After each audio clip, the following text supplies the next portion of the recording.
Nigerian nationals residing and trading in Ghana are asking President Akufo-Addo to intervene and in the rekindled feud, with their counterparts in Ghana. The Nigerian Union of Traders Association, Ghana, NUTAG, also wants Ghanaian authorities to address what they describe as bizarre statements by the Ghana Union of Traders Association, GUTA, to attack and forcibly remove Nigerian traders found in Ghanaian shops in spite of an existing roadmaps to address the prolonged impasse. Let me share with you details of a statement issued. First, the leadership of GUTA.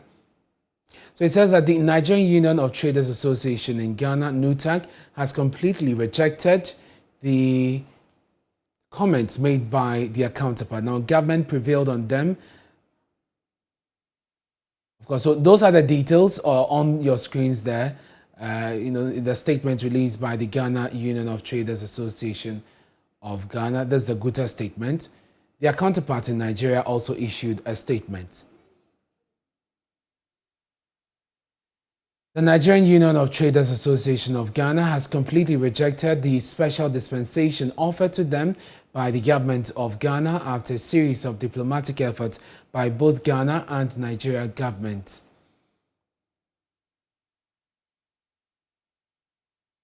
Government prevailed on us, the Ghanaian counterpart, GUTA, to exercise restraint as the two sister states try to find a lasting solution to the long-standing issue of invasion of the markets by foreign retail traders. As a result, the operation of the Committee on Foreign Retail Trade, which was tasked to check and close down shops of recalcitrant foreigners, was also halted.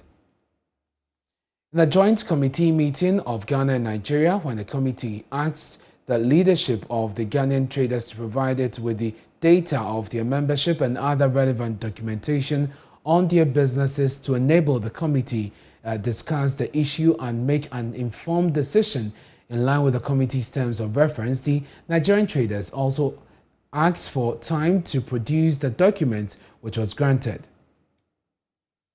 It continues by saying at the following meeting, however, they failed to provide the needed information and told the committee that they would not comply with the request of the joint committee. In fact, the incongruous attitude of the Nigerian traders in Ghana is not only an affront but also a well-orchestrated ploy to frustrate the committee, state and the people of Ghana.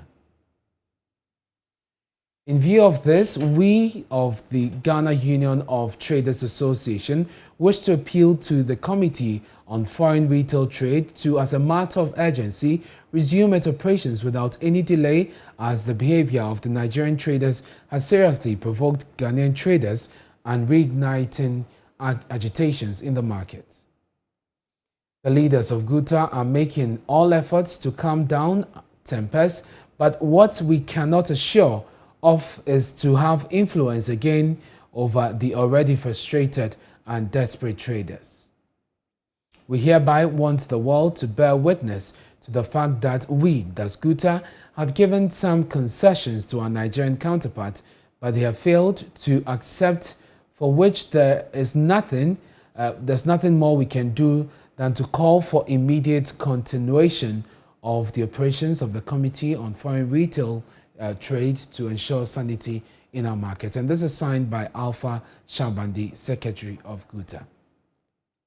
So the statement by the Nigerian traders also reads, and we'll bring you details on your screen shortly. It says that we want to set the record straight concerning GUTA's recent press release in which they threatened to block up the remaining shops owned by Nigerian nationals, purporting that we have rejected the concessions given to us. We were taken aback by this attitude of GUTA, rushing to the press anytime they like to castigate Nigerian government and her people. This is because we rose from our last meeting with kind permission of the two co-chairs of the Joint Implementation Task Force. We, the Nigerian Union of Traders Association, Ghana, were invited by the Honorable Minister of Trade and Industry last month for a brief on the outcome of the bilateral meetings between Ghana and Nigeria held in Accra on the 31st of May 2021, and we respectfully honored the invitation, even though it was at a short notice.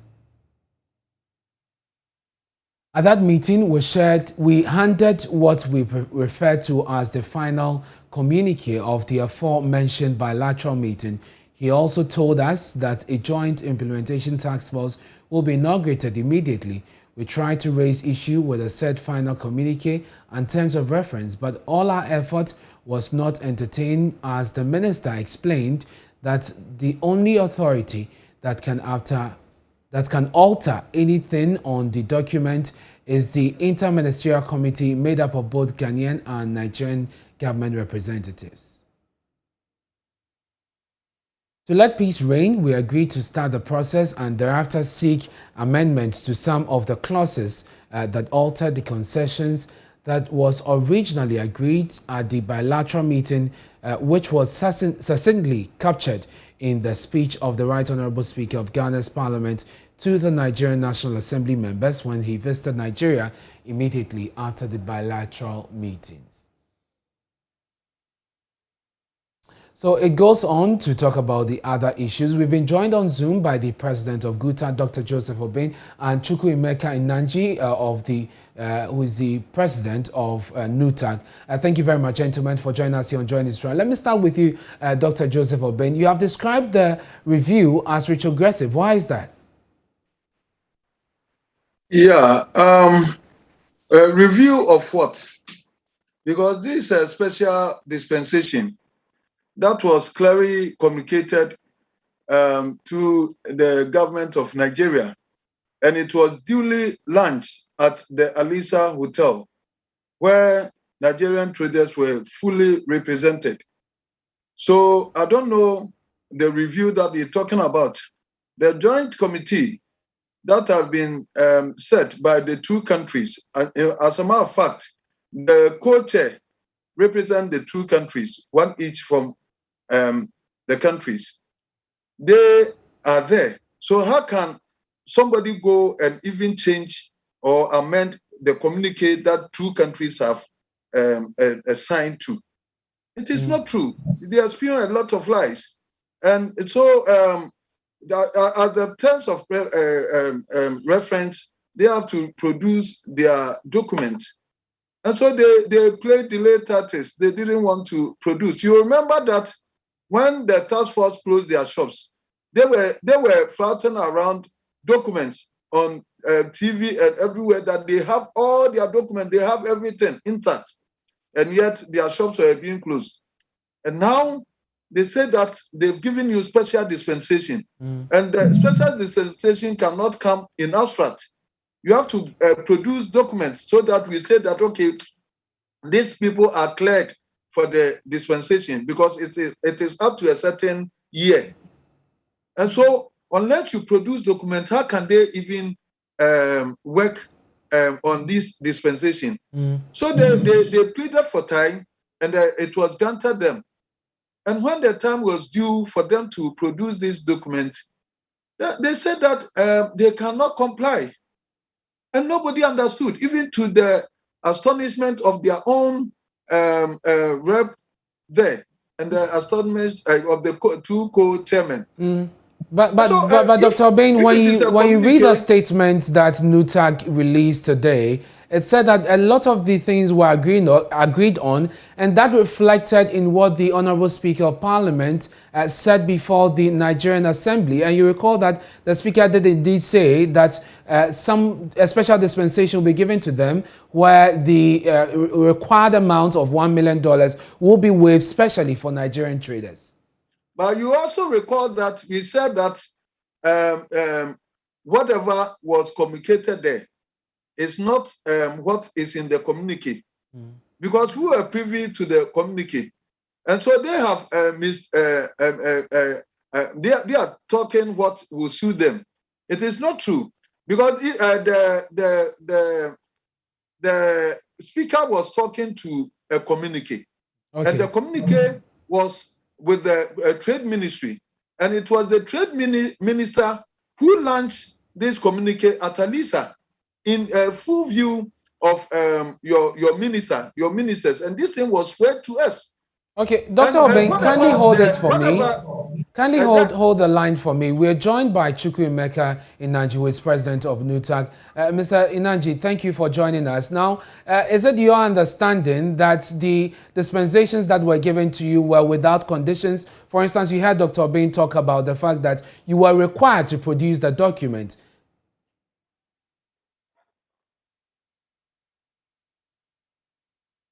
Hello, Mr. Inanji, you have to unmute your device so we can hear you.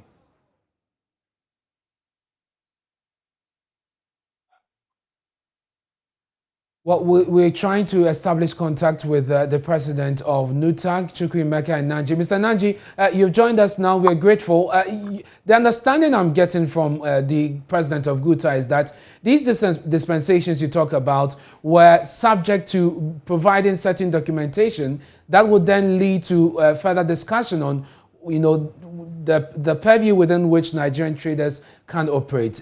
Did you meet that requirement? Thank you very much. Good evening to you, Ghanaian listeners.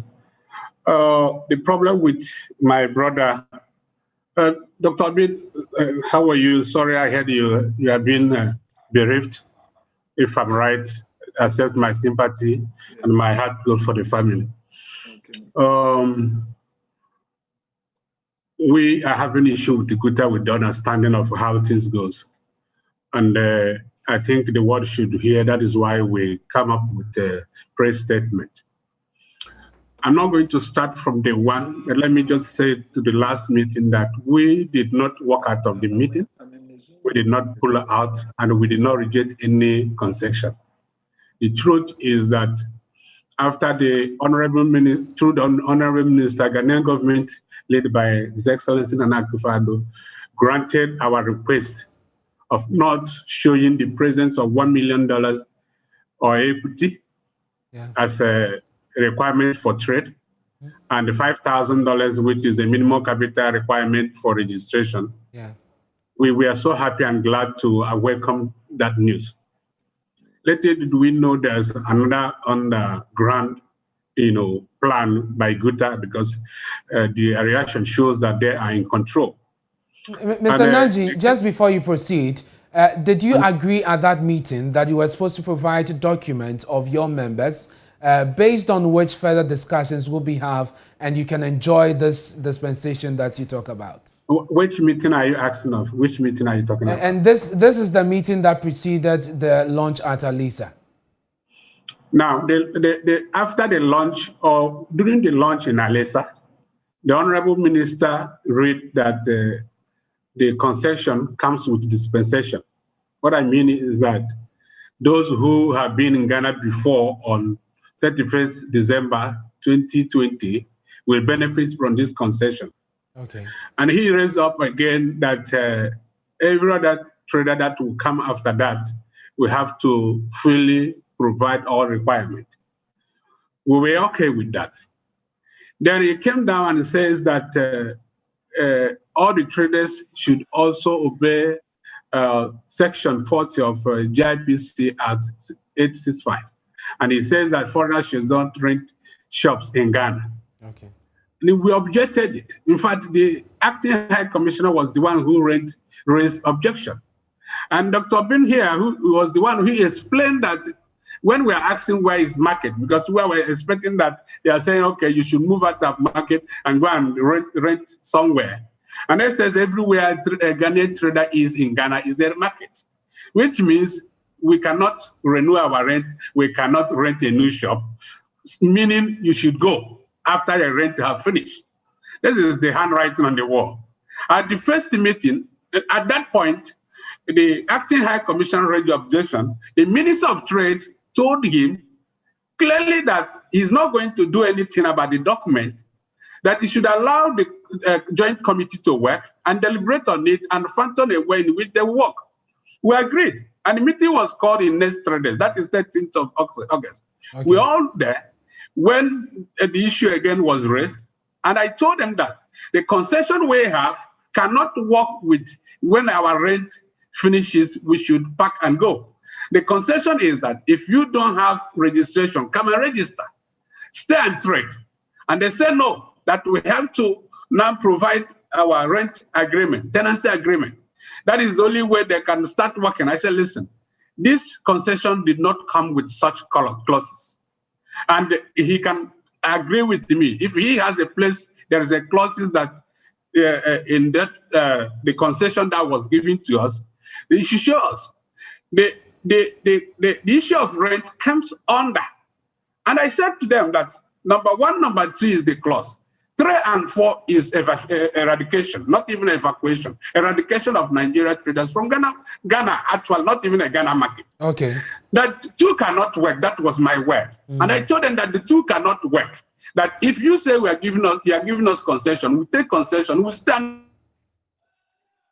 Okay, kindly hold it for me. Dr. Obeng, clearly he's denying 2 key things that you mentioned, that they walked out of the meeting and refused to produce the document. But you have called for the a revival of the operation. Would you proceed with this, or you think that calling for a meeting to resolve the issue will rather be the way forward? No, I don't think my brothers want peace.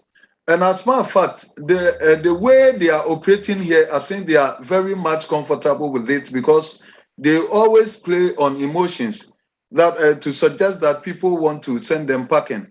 That is not fair. Ghana and Nigeria have gotten a very good relationship. And about 80% of Nigerians who are staying here are enjoying their peace. They are doing legitimate businesses. They are enjoying the Ghanaian hospitality. And that these people need to be reprimanded, because then they want to spoil this relationship. They keep on shifting them. This is communique that was jointly signed by 2 countries, and nobody have the right to amend it. Not GUTA cannot influence it.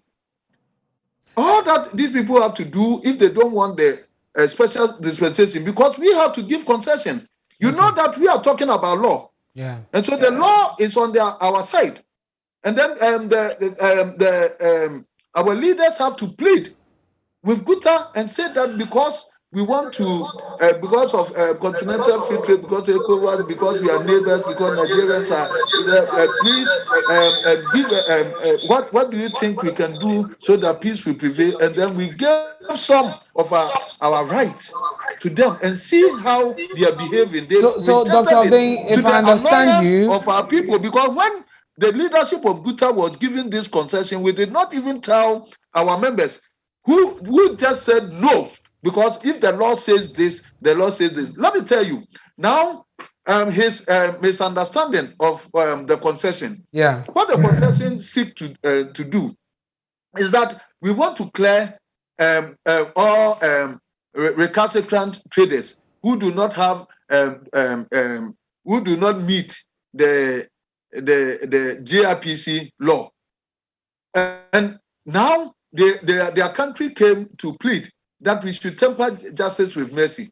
And so what the ministry seek to do is to allow those people who have been here since until 2020 to be here, because at least we are putting a human face. They've rented their shops and all that. But Dr. Obeng, that is exactly what he said. If I do not finish, he's just so the essence was them to be in their place of work and all that, regularize their documents, because the law in the GRPC Act do not allow people who do not foreigners who do not have requisite documents to have access to rental of shops. And this what it was clearly communicated to them. Those after 2020, all of them were not even to come in at all, because then the law is going to strictly apply. So it is a special dispensation, and that you have to even take this, and then while the committee is working, then if even the both countries will talk again, then you have to give the respect, but you do not dictate the pace for anybody, because we are not going to even give any more concession in any way. So it's not under his purview or his authority to say that we want this dispensation or not. He has no right. I cannot go to his country and then flout his sovereign law. Dr. Obin, I want to thank you for your in time. Nigeria can any Ghanaian do that.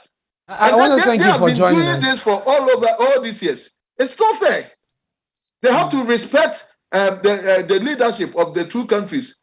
They are just doing something that will create the impression that Ghana and Nigeria have a problem. But it's because of these few recalcitrant traders. As many as over 80% of Nigerians staying here are doing their legitimate. Those who are going to school are going. Dr. Obin, please hold on for me. Let me quickly get a reaction from Mr. Inanji. Mr. Inanji, so the point is that there's a section of you that are supposed to enjoy this dispensation, beyond which the others are supposed to comply with the rules. That is the understanding that Dr. Obin gives us from the communique that was signed. What do you intend to do about this? He says they cannot give you any more and you simply have to comply. Shouldn't that just solve the issue, sir?